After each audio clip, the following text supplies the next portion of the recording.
Okay, I want to make a video for you guys that's going to allow you to illustrate the difference between a discrete graph that has a bunch of dots and how to find the domain and range for a continuous line segment like the one on the right.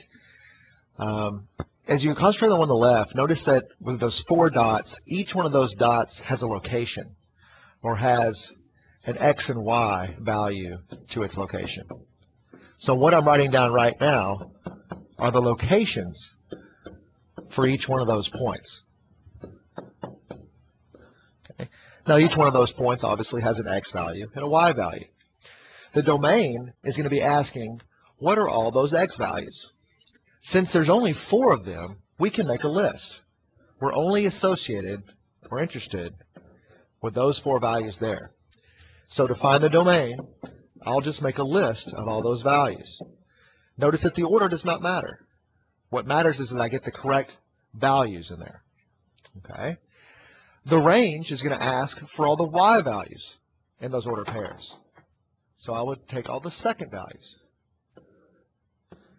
Once again, the order will not matter. Notice I'm making a list of these values. Since there's only 4 of these, I can make a list. We have successfully found the domain and the range for that discrete graph.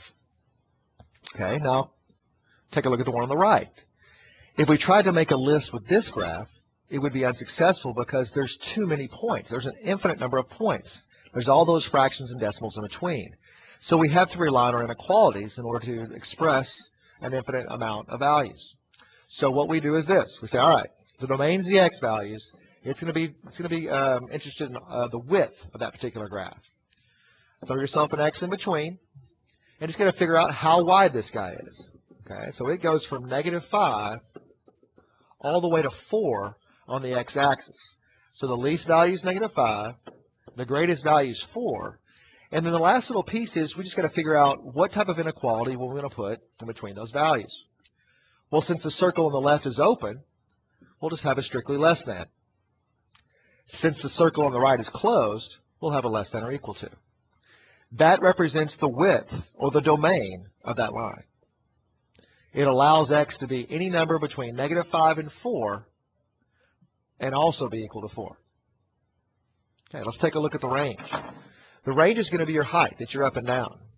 We're going to be interested in the y value.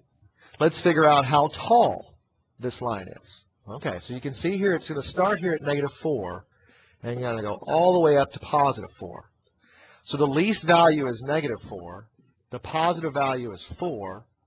That's the span. Now let's just figure out what inequality should go in between.